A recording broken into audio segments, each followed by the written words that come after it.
This is what life actually looks like when you're running a business while managing the symptoms of bipolar disorder.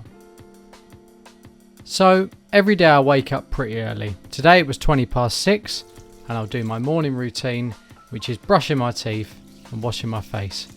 Of course I use CeraVe, the best. Then I'll make myself a decaf coffee. It's always decaf throughout the day. I find even the slightest amount of caffeine at whatever time affects my nighttime sleep. I've heard it's got a 12-hour half-life. For me, it seems more like 24 hours. I avoid any stimulants to manage my anxiety and stress levels throughout the day. So then while I'm drinking my coffee, I'll do some dynamic stretching before heading out for my morning run.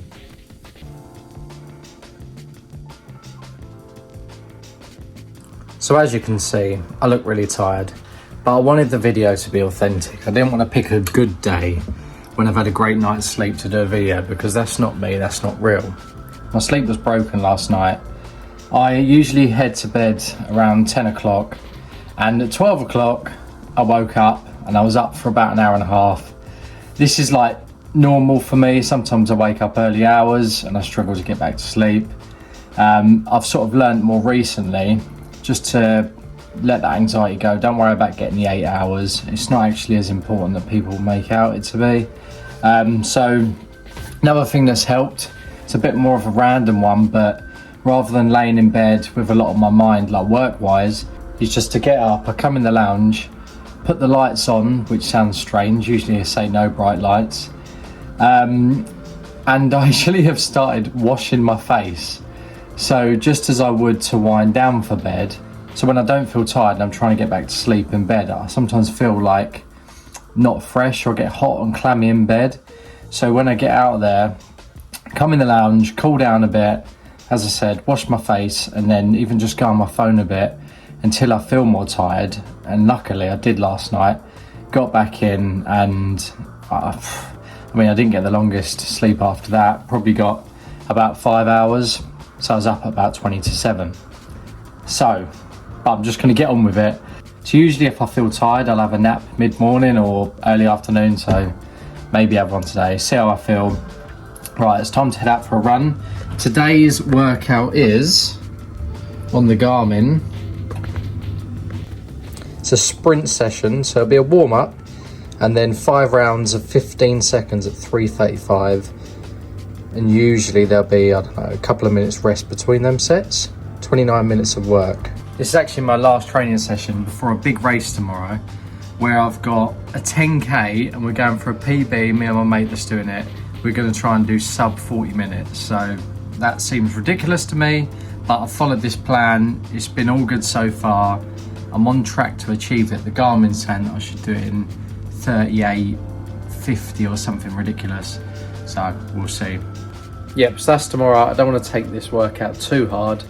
Don't want any niggles. I want to feel fresh for tomorrow, so it's not worth the risk, is it?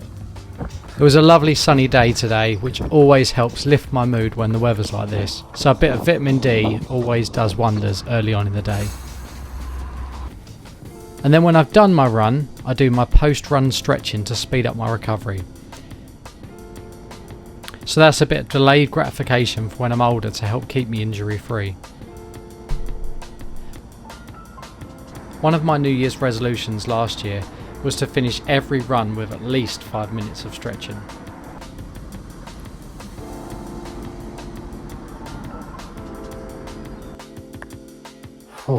Every time I've gone for a run, I haven't slept too well the night before.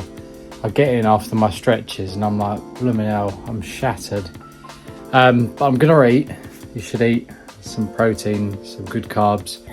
20 minutes after a run to kick off the recovery. So I'll do that, and then after that I'm even more shattered. Then I'm gonna have a shower, and then I'll probably start working until I get really exhausted, and then maybe have a nap. So then within 20 minutes of my run, I'll eat. Breakfast for me every day is this now what I call a power bowl. I like to focus on whole foods only in my diet, so avoiding sugar, processed foods like cereals and breads, crisps, all that sort of junk really. This power bowl, as I call it, has oats, fresh berries, mixed seeds, pea protein, macadamia nuts, and also this coconut and almond butter from Pippa Nut, which is insane, by the way, if you haven't tried it yet. So I've tried the keto diet, I've tried the paleo diet, which is better, but I know a lot of you in the comments say about the keto diet's benefits for people living with bipolar. And yes, I did find it very useful and there were a lot of benefits, but it's just not sustainable for me. I did make a video about that, which I'll link to in the description. But absolutely, good fats are great, and managing your blood sugar levels are great for bipolar, massively help reduce your symptoms of mania and your low point. So for me, that's why I tend to go for the whole foods, and because I'm exercising a lot, it means that I can manage my blood sugar and there's not a lot of carbs going to waste in my body. I then often have a little morning nap if I haven't had the best night's sleep. I am lucky that I get to do this where I'm my own boss and I can work from home. But that is one of the reasons I chose to start my own business, to have those freedoms. Hey everyone, so I wanted to take a quick break from showing you my day because I've got some really exciting news to share with you that I've been keeping under wraps for a while now. I'm finally finishing up my book. Yeah, the one that feels like I've been working on forever. It's been quite a journey writing this book, and honestly there were days when I thought I'm never going to finish this. For those of you that are newer to this channel, this book's about my whole journey through psychosis and back to recovery. So it's about my life before, who I was, like my upbringing, the time just before my psychosis happened in 2019, so what my working day was like, the whole experience through it, through being hospitalised, coming out, and then relapsing again, being hospitalised again. And by hospitalised, I mean 2 28-day sections, and then what I did to overcome that, the therapy, the lifestyle changes I made to come back to now where I would say is stability. I know so many of you that have reached out over the years to share your own stories, or you're caring for those currently going through psychosis or live with lifelong bipolar, and I'm really grateful for you sharing those. Your messages go a long way in not only supporting me, but the others that watch this channel, because I can see you engaging in the comments. So this book, just like this channel, isn't clinical stuff that you've read or heard before. It's my raw stories. So we go into some weirdly funny moments, because yeah, that's what life's like, isn't it? In the middle of a crisis. I take you inside and explain what it feels like to lose touch with reality. From the early warning signs when I was working in a corporate job, all the way through to thinking I was Batman and Jesus. Most importantly though, it shows you that recovery is possible even when you feel hopeless. But here's the exciting part. I wanted to give back because you as a community are brilliant and you've supported this channel from the ground up. So the first 50 people that head over to my website, mikemcdonald.co.uk, links in the description, and fill out the waiting list form for my book, will get a completely free copy. 6 years ago, my dad said when I was in hospital that I should write this book. 6 years later, we're nearly there. It's coming out this summer and I can't wait for it. Okay, enough of that. Thanks for letting me share that, guys. Let's get back to the day in the life. After that, and I wake up and it might only be a 20-minute nap, I'll have a shower and then I'll get myself ready for the working day. So I actually run a marketing agency, which is predominantly me as a freelancer, but we do web design, SEO and other forms of digital marketing. Today I had a call with an online community I'm part of to discuss AI and automations.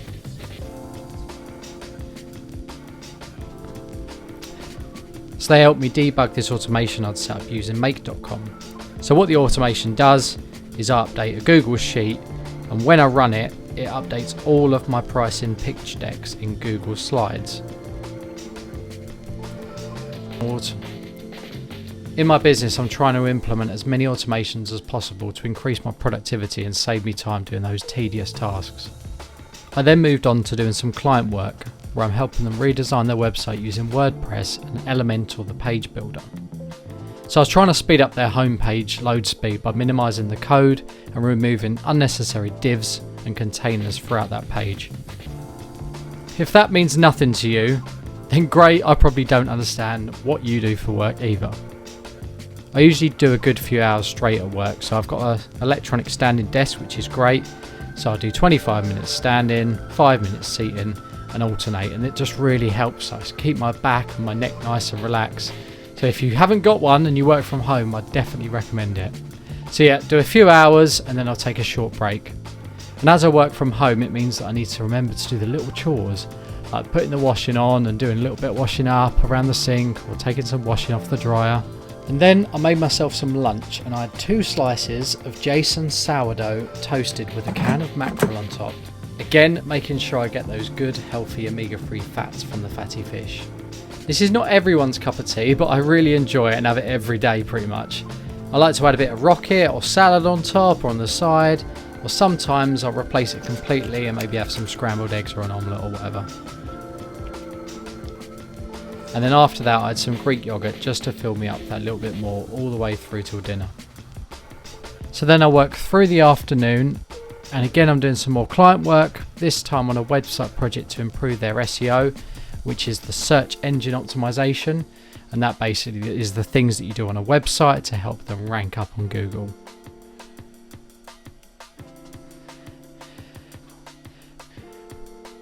Then one of the highlights of the day is when my wonderful fiance finishes work in the afternoon. So we then headed over to my mum and dad's, and mum cooked us a lovely dinner. We probably do this twice a week. And then when we got back later that night, I know it sounds bad to some, but I did some more work. I often do work in the evenings. I feel like I need to kind of have that edge and keep moving forward, especially where I'm running my own business. So sometimes I work till like 9 or 10 o'clock sometimes.